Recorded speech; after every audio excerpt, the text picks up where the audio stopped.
The distinguished sponsor, Senator Bamakino, is recognized, and to interpolate, we'd like to recognize Senator Rodante Marcoleta. Thank you, Mr. President. Maraming salamat, Mr. President. Sir Sponsor, good afternoon. Gandang hapon po. I'll go directly on the integrity of data to be encoded in the digital budget portal. Ito yung kadena natin. Opo, Mr. President. As you have known, during our lengthy hearings in the Blue Ribbon Committee, we have come across of several applications being employed by the DPWH in relation to their monitoring and investigation of projects on the ground. We were able to identify MYPS. This is the multi-year programming and scheduling. We also come across PCMA, which is project and contract management applications, which are under the IMS portal, or the broader umbrella portal of the DPWH. But as you have known, Mr. President, hindi masyadong naging katanggap-tanggap yung kanilang mga report dahil nakita rin natin, while they allege that they are doing real-time geotag applications, lumilitaw ay talagang may sablay din pala because per their admissions, Mr. President, natukoy natin na once every month lang pala sila nag-update and they're using only the project encoders on the ground. Opo. Kaya yung mga iba, nung ikumpara po natin yung MYPS, which was the basis of the sumbong sa Pangulo, and the more actual project's location as depicted in the PCMA, lumilitaw po, Mr. President, na napakalaki po ng discrepancy ng mga coordinates. Kung ganun po yung naging kalagayan ng mga monitoring and investigation applications ng ating WPH, so baka magkaroon po ng problema kung sakasakaling yung ating digital budget portal ay magkakaroon din ng ganong mga basihan, ngunit hindi rin naman pala accurate. How can we be assured na yung lahat ng data or information that will be fed into the portal ay talagang mapagbabasihan natin at mapagtitiwalaan? Yes, Mr. President. Sa totoo lang, Mr. President, ang tinukoy po ninyo ang isa sa pinaka-mahalagang parte ng batas. At nilagay ho natin na kapag mali ang nilagay na impormasyon, within 7 days, kunyari po, hindi tayo nag-upload within 7 days, pwede na pong makasuhan ng administrative yung officer na dapat nag-upload ng data. Kung umabot po ng 30 days, ito po ay magiging criminal offense na. Kung mali ang nilagay na data, pwede po siyang makasuhan ng criminal offense. At kapag yung data ay may kinalaman sa isang fraudulent activity, ay pwede po siyang makasuhan as a co-conspirator of that fraudulent activity. So in short, Mr. President, naglagay tayo ng penalties sa mga opisyales na hindi po mag-upload, kaya ma-address yung lateness of uploading, at yung mali yung i-upload at meron pong mali siya o meron pong tinatago ay posible rin pong makulong, no? So kaya po medyo mabigat tong kadena law kasi, Mr. President, one, we are mandating the disclosure of all of these documents, and kung may kulang, pwede pong makasuhan, kung mali, pwede pong makasuhan. And if I'm not mistaken, Mr. President, this will be the first time na meron pong penalties for non-disclosure and wrong disclosure of documents pertaining to government expenditure, Mr. President. Mr. President, sa ngayon po kasi sa level ng technology natin, maski po yung DPWH, inamin po nila na kung minsan ang ginagamit po nila doon sa MYPS nila ay gumagamit lang sila ng cellphone. Nililitrato nila yung location ng isang project Ngunit alam naman po natin pagka yung signal sa lugar na yon ay mahina, apektado rin po yung coordinates na nakukuha nila. Ngayon, kung sakasakali po dito sa Section 17 ng committee report which actually penalizes itong wrongful information that is fed to the portal, Opo. hindi kaya magiging mas mabalasik ito dahil miski sila po ay nakikita nila dahil wala naman pala silang satellite po ngayon eh. Opo. Kahit ang Google kasi, Mr. President, hindi siya makakagawa ng let's say 7 days. Maski na po siguro 1 month ay hirap din siya. So siguro kailangan nating mas maging makatwiran, mas realistic. Ang importante siguro rito, ang maparusahan natin yung talagang tahasan, deliberate niyang iminamali talaga ang information. Opo. Hindi yung nagsisikap siya na maibigay ang tamang information. Mas lalo po siguro maparusahan natin, Mr. President, yung mga opisyales naman na sa kabila ng alam niyang mahirap talaga ang bagay na ito, ay wala man lang siyang ginagawa para siya ay tumulong din at tingnan niya rin yung gawa ng mga encoders at saka yung mga project engineers sa baba. Mas lalo siguro dapat na bigyan natin ng mas mabigat na pataw ng parusa yung mga yon. Mr. President, pwede naman po magkamali, no? So in the bill, nakalagay naman po na kapag may mistake, pwede naman pong baguhin as long as may katwiran kung bakit binago at nakalog yung lahat ng pagbabago. So kunyari po, may nalagay tayong maling coordinates.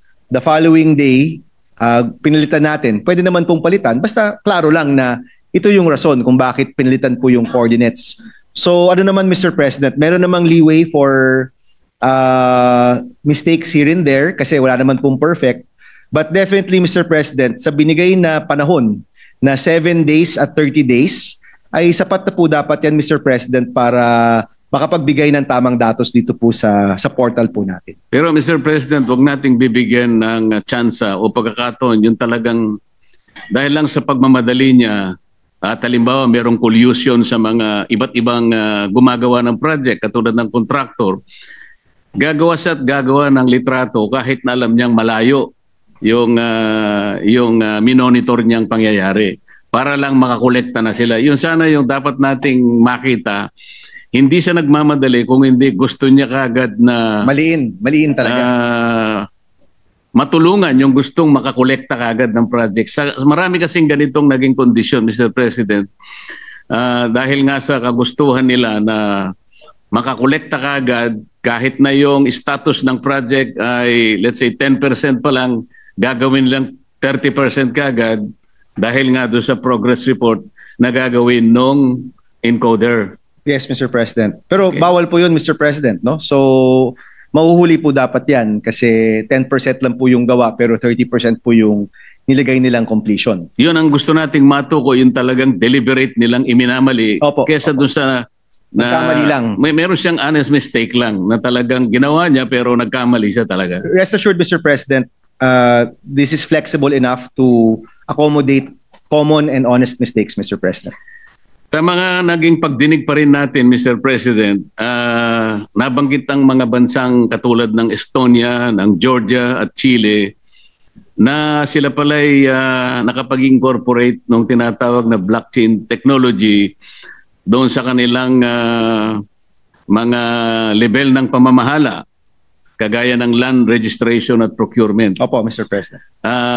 Meron ba tayong magagawang mga halimbawa mula sa mga iba't ibang malalaking ekonomiya at more centralized countries? Kung meron man, baka sakaling ito po ay magamit natin sa lalong ikaayos ng ating pinanunukalang batas. Ang alam ko, Mr. President, pagdating sa national expenditure, tayo po yung posibleng mauna. Kasi sa ibang bansa, Mr. President, iba-iba yung aplikasyon. Nabanggit po ni Senator Padilla yung paggamit ng blockchain laban sa terorismo. Meron din po yung nabanggit po ninyo na pagtag ng mga lupain. Pero yung pagbulatlat ng ng gastos ng gobyerno, ng pera ng taong bayan, posible po na tayo pong mauuna sa mundo, Mr. President. Tayo pang nauna, Mr. President. Yes, Mr. President. Posible. Nakita rin po natin, Mr. President, yung parang pagkakaulit-ulit ng mga ibang monitoring system. Halimbawa po, napakarami po yung lumilitaw ng mga monitoring systems ng gobyerno. Bukod po sa sinabi nating IMS, MYPS, merong PCMA, meron pa silang Survey 123. At yun nga pong Department of Budget and Management, meron pa siyang sariling portal na tinawag nilang DIME, D-I-M-E.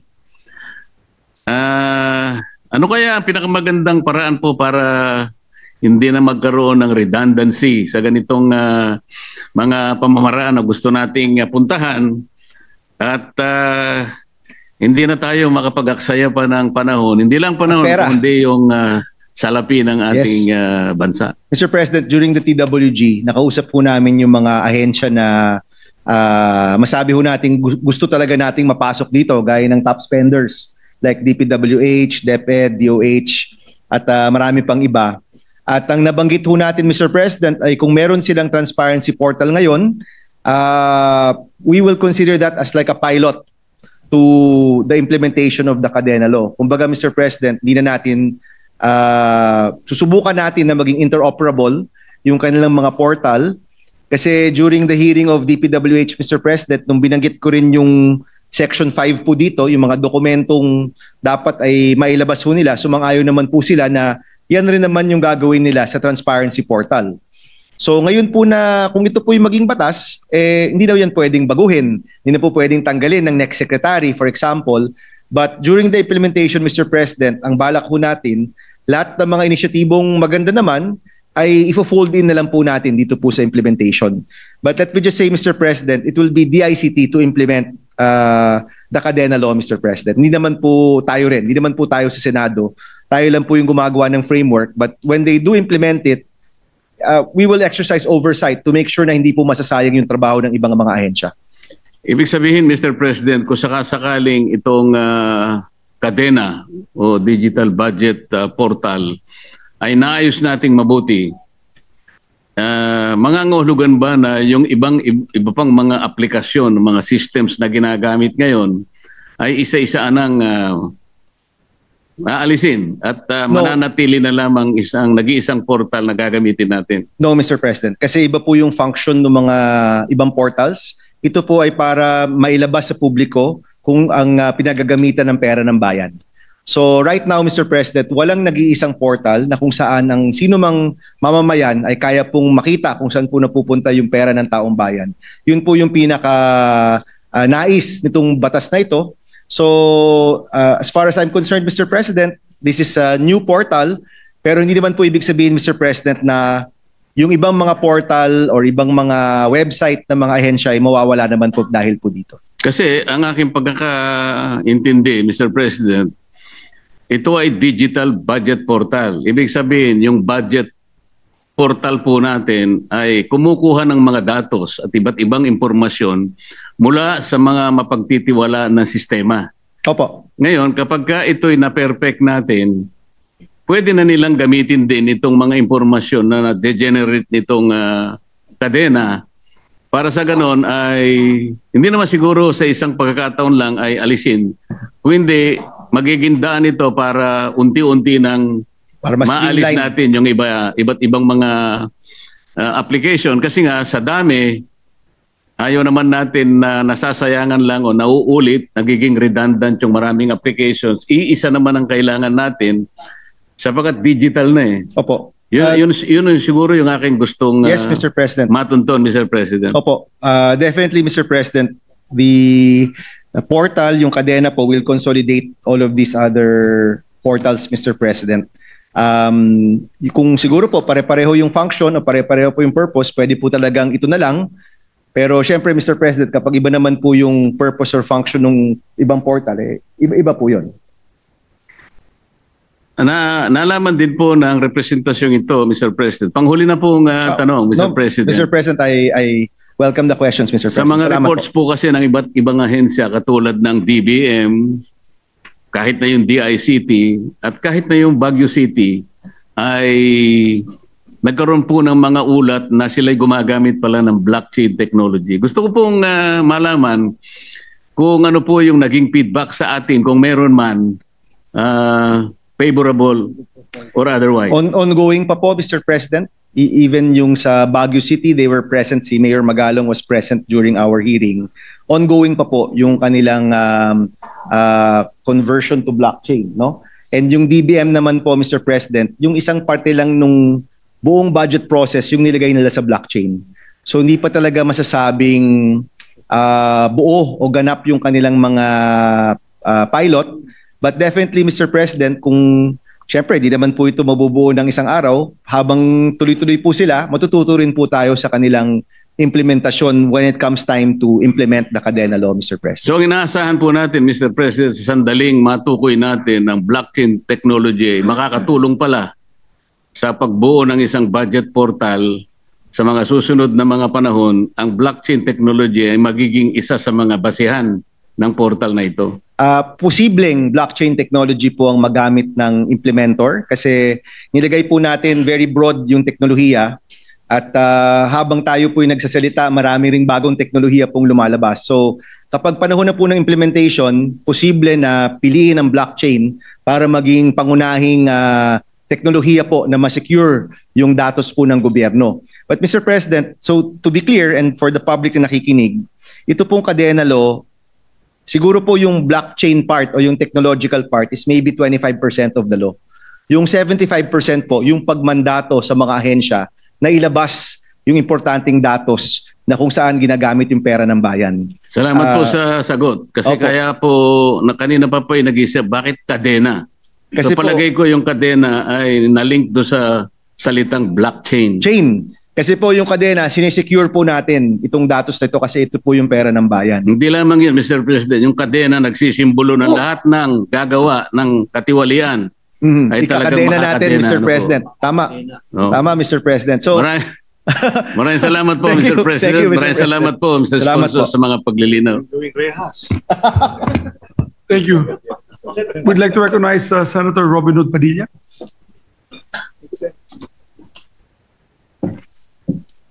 Maraming salamat po, Ginoong Pangulo, at sa ating ginang mayorya. Ako po'y magtatanong lang ng isang tanong lang po sa ating mula sa bayani ng edukasyon, ngayon naman po sa bayani ng pagkakadena.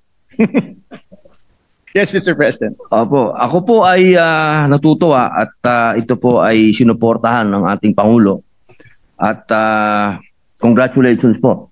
Ito pong tanong ko po ay patungkol lamang po sa laging problema ko po ito sa 3 taon, mag-4 na taon na po ako dito sa Senado.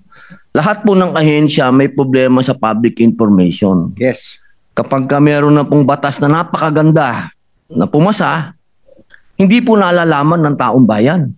Opo, ito po bang ating panukala na ito? Makikiating na po ako dahil ako po'y number 1 supporter nyo rito. Co-author, Mr. President. if I'm Opo. not mistaken. Ito po ba ay makakasigurado po tayong susuportahan ng DICT at ng DBM para ipaalam po sa ating mga kababayan? Dapat, Mr. President. And alam nyo, Mr. President, sa taon ko na rin po dito, taon-taon na rin po ako dito sa Senado. Sa totoo lang po, nasa atin rin yun, Mr. President. Opo. Kung pagkapasa ng isang batas, tututukan talaga natin, pupondohan, exercise oversight, at maghihiring tayo, di natin papalampasin yung implementasyon na alanganin o kulang, masisigurado po natin na magagawa po ito, Mr. President. And Mr. President, ito pong paglabas ng datos ng pera ng bayan sa taong bayan, palagi ko po ito yung panawagan ngayon ng napakaraming Pilipino, ng lahat ng Pilipino. Anumang kulay po, ito yung panawagan, ilabas yung katotohanan pagdating sa pera ng bayan. So ako, Mr. President, tutukan natin to, tutukan ng taong bayan, masigurado nating malabas yung lahat ng dokumento, hanggang sa sinong kontraktor yung nanalo sa ganyang project, hanggang sa presyo ng semento, dun sa proyektong yon. Pag mailabas natin yan, Mr. President, palagay ko, Mr. President, yung taong bayan na mismo yung tututok na masagawa po yung batas na ito. Bali, ibig sabihin po, yung DICT, magkakaroon po sila ng pagtuturo sa ating mga kababayan kung paano nila, alam mo, maging searchable siya, Dapat, maging Mr. President. accessible siya. Opo. Dapat, Mr. President. Opo. But Ito po ba isa paraan ng cellphone din? Alam niyo naman pong kababayan natin laging nasa cellphone. yes, Mr. President, nung ginagawa ho natin yung hearing at yung TWG at kasama ho kayo dun sa mga hearing na yon, yung na-imagine po natin, Mr. President, may nakita kang classroom, eskwelahan, tapos hindi na buo yung classroom. Maraming ganun, Mr. President, di ba? Pwedeng picturean ng mamamayan at doon lalabas magkano yon, sino yung proponent, sino yung contractor, 'di ba? May QR code Pati yan, Mr. history po, President. pati history. Kailan dapat to completed, sinong pumondo, lahat 'yon, Mr. President, makikita, no? And yung ganung klaseng impormasyon ay kapangyarihan para sa taong bayan, Mr. President. Marami po ito pong mga na-uncover na anomalya sa ating pong tanggapan. Dahil po yan hindi transparent yung mga dokumento. Sa totoo lang, Mr. President, nung nag-speech nung nag-presentation ang presidente tungkol sa mga top contractor, ako nga, Mr. President, di ko alam kung sino yung mga top contractor, hindi ko alam kung ano yung mga proyekto nila. But with this bill, kung maging batas po ito, yung mga malalaking proyekto, malalaman ho natin sino ang mga contractor, magkano yung ginastos, magkano yung semento na binili para sa proyektong yon. All of this information, Mr. President, magiging accessible na po sa taong bayan. Alam ko po, isa rin po kayo sa naganais po nito dahil may FOI bill po kayo. Opo. So ito po, kung paano po ito ma-access, pinakamainam po kung sa cellphone po. Yeah. Kasi ang karamihan po ng Pilipino sa cellphone po nakakonect sa internet. And nakausap naman po natin ang eGov, ang DICT, may eGov po sila. Sabi nga po nila, baka pwedeng i-integrate dun sa eGov para sa isang banda, pwede ka mag-access ng mga ID, mga government programs. On the other hand, pwede mo rin makita saan napupunta yung pera ng bayan, Mr. President. So, Mr. President, hindi naman tayo mag-decide niyan, pero we will try to exercise oversight na accessible po sa mga cellphone yung kadena kapag panahon na po na i-launch po ito sa publiko. Napakaganda po nun na aming bayani ng blockchain. Opo, maraming salamat po. Yun lamang po. Thank you. Thank you, Mr. President.